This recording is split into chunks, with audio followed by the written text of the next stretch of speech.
Kube bekhonakala ngabe singaphandle phezulu esiqongoleni sawo lomakhiwo sizithuthuthela khona alo ziyachisa zifuna phakathi nanzi ezithutshileko.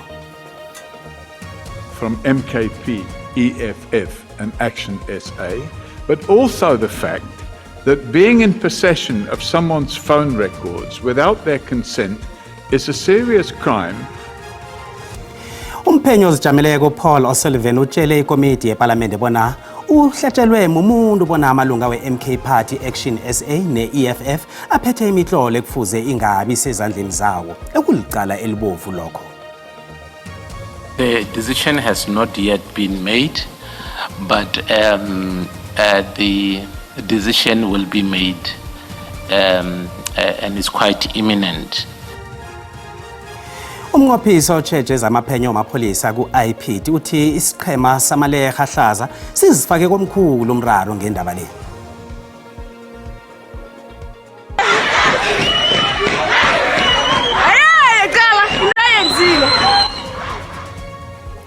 Kuphekhuke irawurawo enkolweni ezimbili zeKwaGafontein kwaNdebele eMpumalanga indaba isuswe kubethwa kwabantwana besikolo.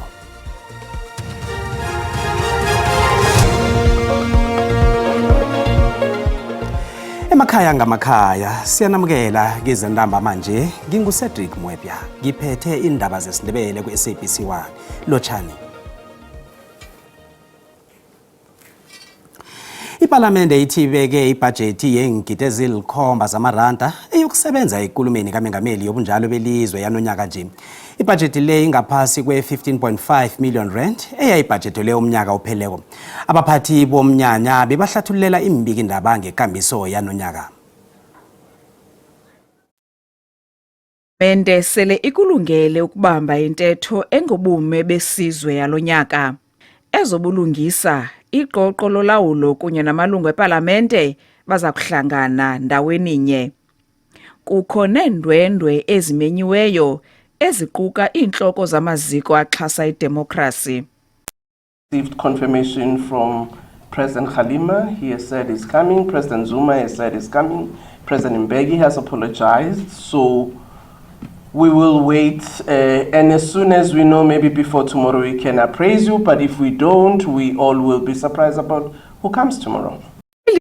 Lithi libekele bucala imali enganeno kakhulu kunaleyo yayabelwe unyaka ophelileyo ye-15.5 yezigidi zerandi. Cost budget for this year is 7,025,000 and largely is driven by costs of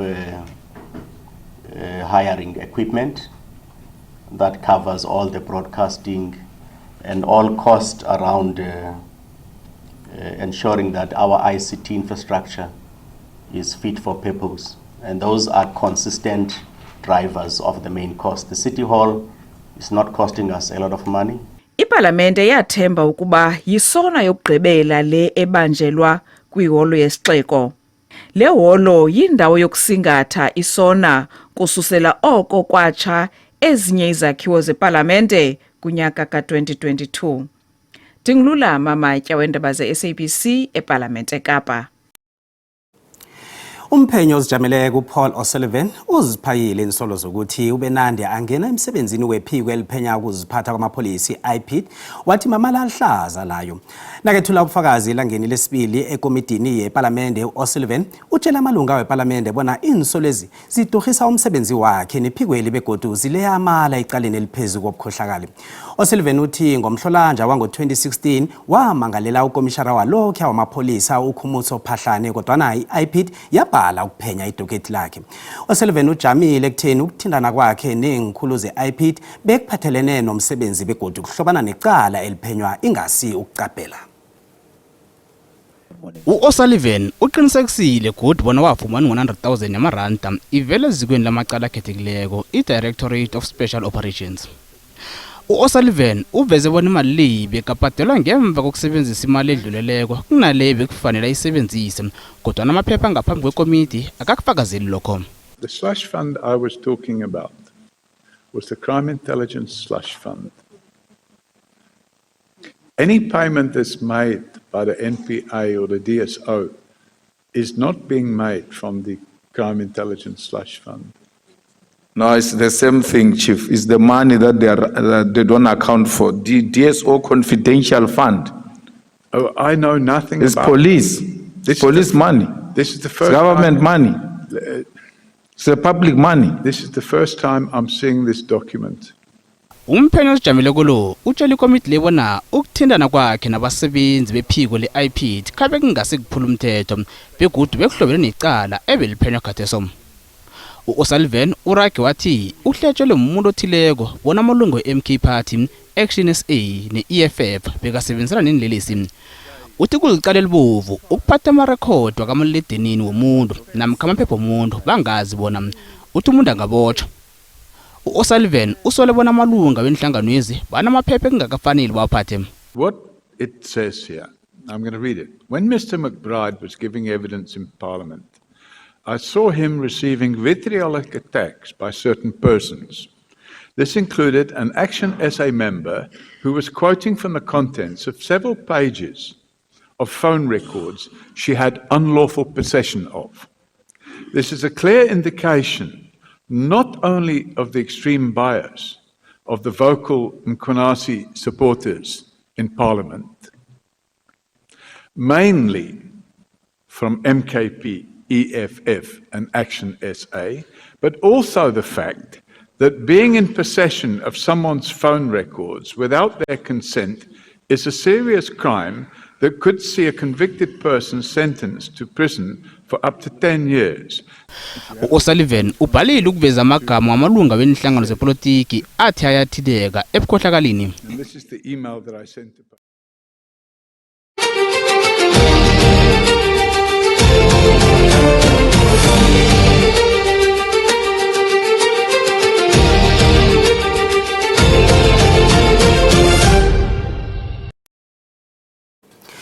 Umnqophisi otsheje zamaphenyo kwamapholisa ebandleni eliqale izenzo zamapholisa emphakathini IPID uThuso Gifelakayi utshele ikomishini kaMadlanga ngobudisi abaphenyi bakhe bebaqalana nabo emsebenzini wabo.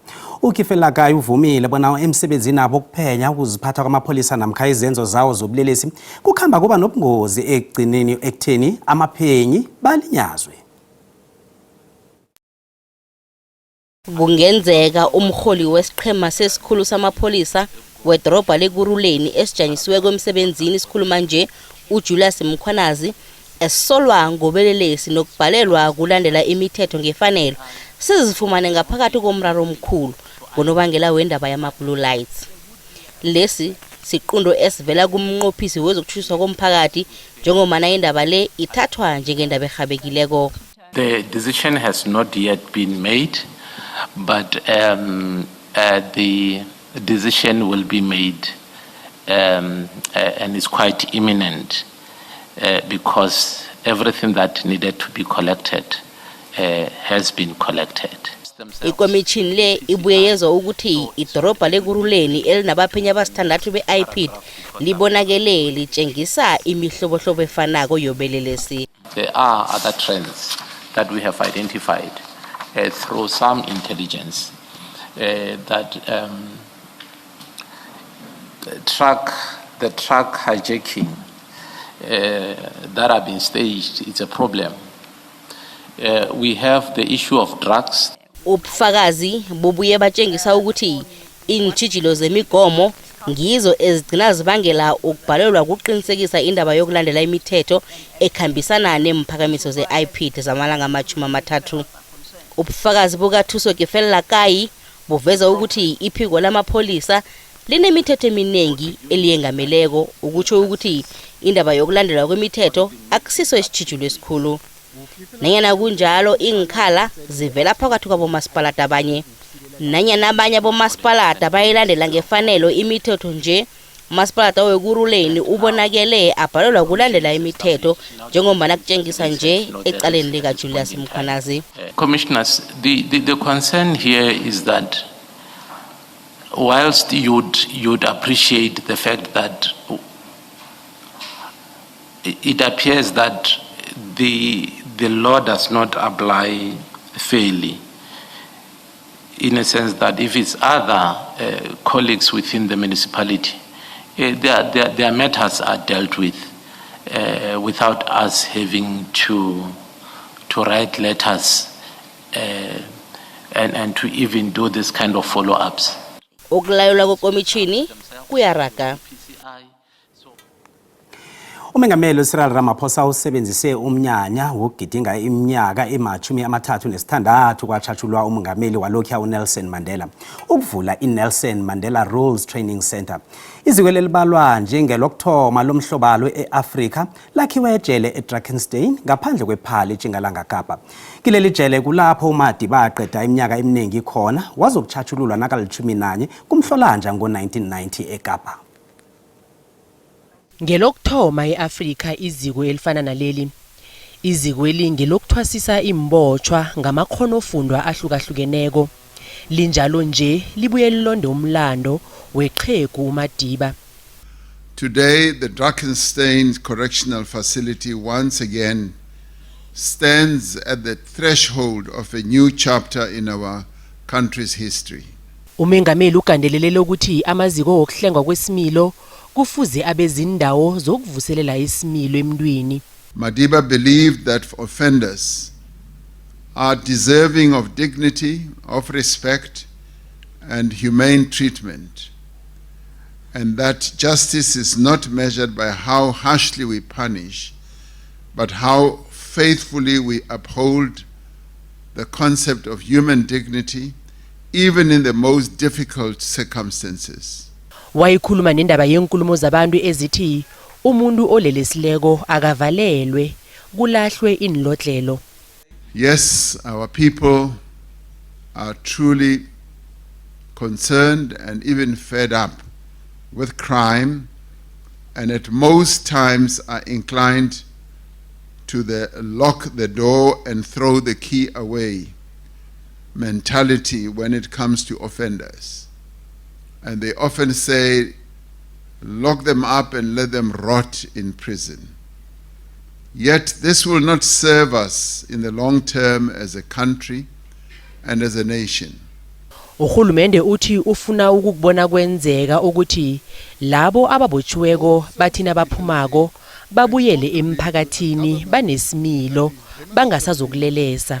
By putting offenders to work in productive structured programs, we reduce costs, build self-sufficiency, and contribute to a government that is demonstrably at work.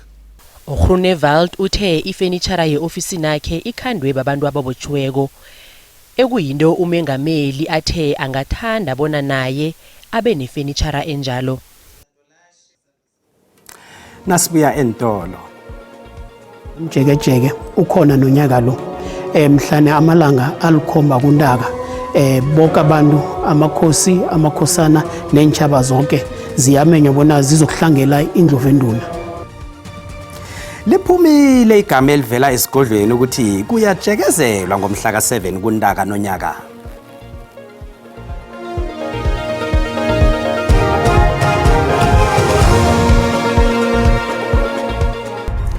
Sisaraga nendaba lapha mbukeli nazi kuphundileko uyazithola ku-YouTube SABC Plus, TikTok na ku-Facebook.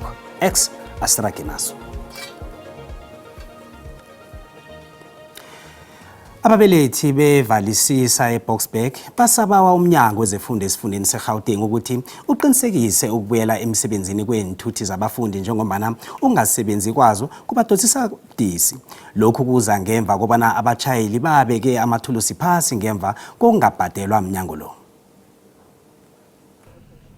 Izolo kugcine kubanje umhlangano othatha isikhathi esidobu phakathi kukaNdunankulu wesifundazwe eGauteng uPanyaza Lesufi owengamele ezemfundo esifundazweni uMatumechilwane kanye nenhlaka eyithutha izingane. Uchilwane ugcine etshela bezindaba ukuthi kugcine kufinyelelwe esivumelwaneni. Full operations would be resumed and I'm adamant, yes. I'm confident that we are going to pay them. They will be paid by end of the week. Abazali balezi ingane namhlanje bavuka ekuseni kusempondo zamnenke banikela la kugibela khona izingane kodwa bangafica nelilodwa ibhasi bathi lokhu kuyakhathaza uhulumeni kumele enze kangcono. Osukwini lanamuhla amabhasi awakaqala ukusebenza because baye bathi bona abazukukhona ukusebenza manje ngoba basawuthinta amabhasi then babone ukuthi kunankinga bese bayalungisa. Abanye abazali bakhala ngokuthi iningi ingane okumele ikhokhwele kanti nemali ayikho. Remember, such parents that are unemployed, they got only 5 kids.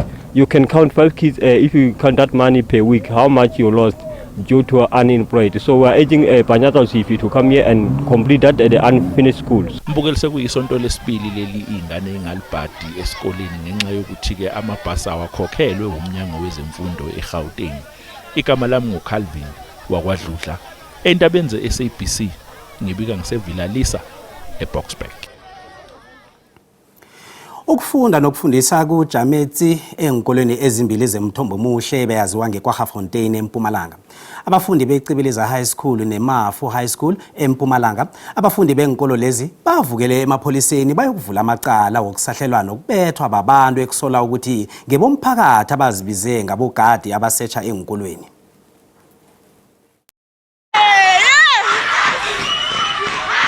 Bebasilingeke baqeda ichukela abafundi benkolo embilezi iCibiliza High neMafu High emthombo muhle ebeyaziwa ngeKwaGafontein.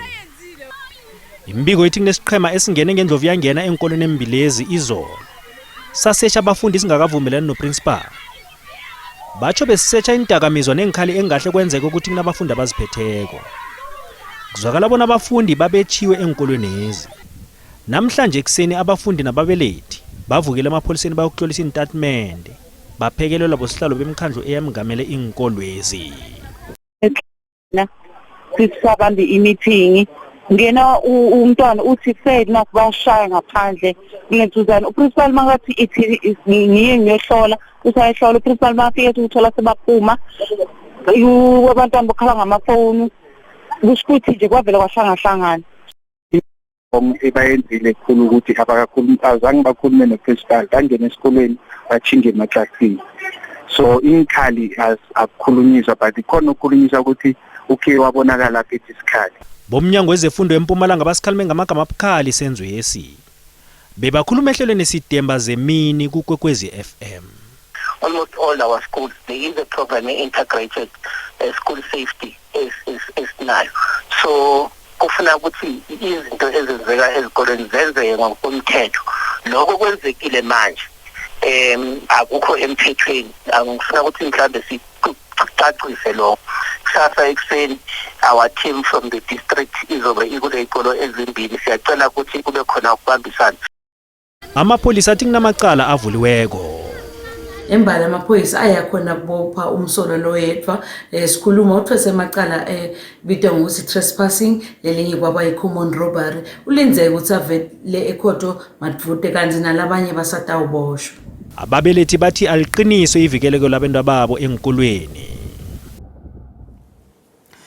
Liphumile igama engonyameni yamaNdebele lokuthi umnyanya wakwamjekejeke namna kanje ukhona. Igama lizwakale ngomkhulumeli wengonyama umntwanenkosi uMavula Mabhena nabe kakhulumisana noComfort Masombuka. Asizwe bona ikhambe njani inkulumo. Nangambala Cedric mina kwethu siyathokoza mbala sivakatshelwe ngebesigodlweni namhlanje ukhona umntwanenkosi uMavula Mabhena la studio sethu sendaba. Umntwanenkosi siyakwamukela endabeni zesindebele lapha kwa SABC 1.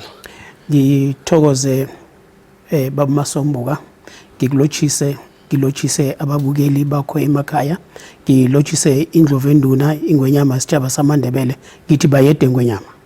Aha sithokoze sivakatshelwe ngebesigodlweni namhlanje ingahana umntwanenkosi njengesigijimi sengwenyama uMakhosoke wesibili usiphatheleni namhlanje emalungana nomnyanya komjekejeke. Sithokoze mhathi ngokuthunya ingwenyama yesitshaba samaNdebele uMakhosoke kaMpongo uthi mangize ngizokwazisa isitshaba bonyana umnyaka komjekejeke ukhona nonyaka lo mhlane amalanga alikhomba kuNtaka bonke abantu amakhosi amakhosana nenchaba zonke ziyamenywa bona zizokuhlangela indlovu enduna. Umnyanya wona ngokwakuhlanganisa amachumi amane nasithandathu ukhona kodwana ingwenyama yesitshaba samaNdebele ngiyo ehlanganisa iminyaka emachumi amane ikhanyisele isitshaba samaNdebele.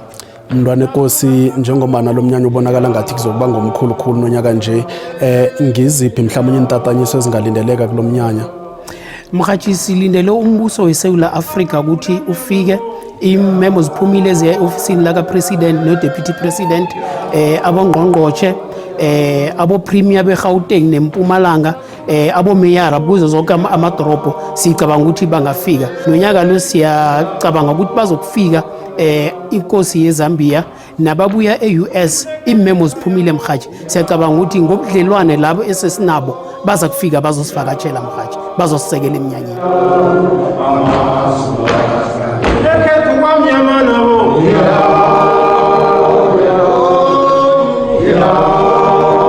Mntwana Nkosi njengombana isitshaba samandebele sinabile begodu sisendaweni ezimacalanga sibala indawo ezifana neLimpopo bokwadlawulale sibala boBelfast emakhazeni boMacharodorp singabala indawo ezifana nabo Delmas nabo Sekhunda mhlawumnye ngehlangothini lenthuthi nijame njani kulelo hlangothi ngoba kunesililo mhlawumnye abantu ayebaveza ukuthi bahlayelelwa zenthuthi zokufika lapho.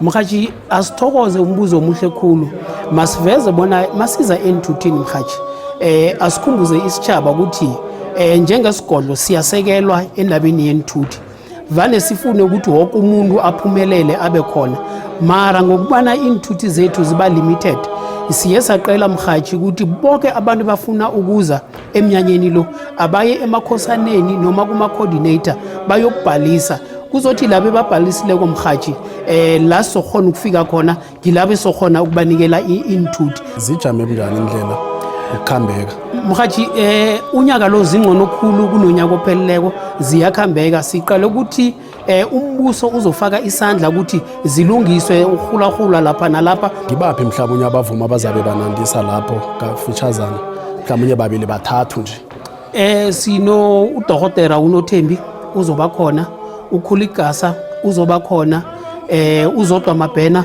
uzoba khona banengi Mhathi. Aha Mntwana Nkosi mavula amabhena ovela lapha ke esigodlweni sesitshaba samandebele omlomo wengwenyama uMakhosoke wesibili kanti ke umnyanya uyokubanjelwa eValmansdal komjekejeke ngapha ngehlagweni Mpumalanga yePitori khona la eGauteng amalanga nakalikhomba enyangeni kaNtaka ngibuyela kuwe Cedric lapho studio ungaraga.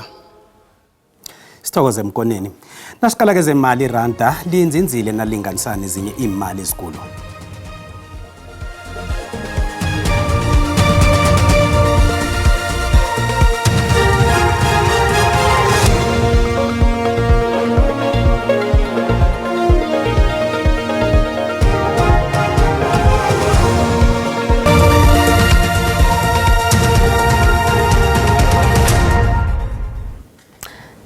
Asithokoze siyaloshisa mlaleli ekhaya sicale ukuthi bunjani ke ubujamo bezulu amathuba nge-60% ukusuka lapha endaweni zeFreystata ukuchinga lapha eLesotho nangale ke eDurban wehle njalo uze ngapha ngesifundeni sangeMpumalanga Kapa lapha eGqeberha ukufika lapha ke endaweni zabo Moselbay kanti ngezinye indawo sibona lapha i-30%. Nasithi siyacala kusasa amathuba we-60% adlulela kakhulu nangapha ngeNorthern Cape nangale ke endaweni zangale ngeTlhagwini Tjingalanga nakezinye ke indawo zangale esifundeni seKZN kanti ke nalapha ke silibone khona namhlanje sebusuku lisesekhona nakusasa nesifundeni seMpumalanga nge-60%. Sithole lapha ke isilemukiso esisitshela ukuthi kunemjijo eduma kumbi lapho ubona khona umbala osarulana kuthindeka eBloemfontein iDurban kanti ke nezinye indawo ngapha ngeEast London siyocala ukuthi ngakhani kusasa ke kunjani khona ke nakusasa ke lapho ubona khona umbala osarulana kusho ukuthi kunemjijo eduma kumbi ngapha ngeUppington ikhonakalo yomlilo wemango. Sicala ke imfunda ukuthi kunjani ukuchisa sibona lapha ke iGauteng yachisa hle iPitori nge-31 iJohannesburg nge-30 siyocala ke esifundeni sangalengeli Limpopo naso isifunda sonke siyachisa khulukhulu lapha ePhalaborwa nge-36 iMpumalanga nawuthi uyayicala nayo yachisa endaweni ezinengana kanti ke lapha boMiddelburg khona ke kufuthumele nge-29 boBhomandu kuyachisa eKwaZulu Natal ibonakala nayo ichisa lapha ke Richards Bay Durban ibuya nganeno nePietermaritzburg nge-29 asiye lapha ke esifundeni sangeMpumalanga Kapa sibonakala sipholile lapha eWillow kodwa ke nawukhuphuka naso isifunda sonke sifuthumele siya ngokuchisa lapha iMalitswayo nge-28 iJingalanga Kapa leya lapha ke Cape Town Khone 24 ngaleke bo Cape Agala Mossel Bay ne George kupholile lapha ke kubo Fredendal khona ke kuyachisa iNorthern Cape iyachisa endaweni eziningi Uppington nge34 siyocala lapha ke isifunda sangale ngeFreystata sisibona naso siyachisa isifunda sonke nangaleke ngeNorthwest endaweni eziningi isifunda siyachisa sibonane kodwa ngesikhathi esilandelayo dido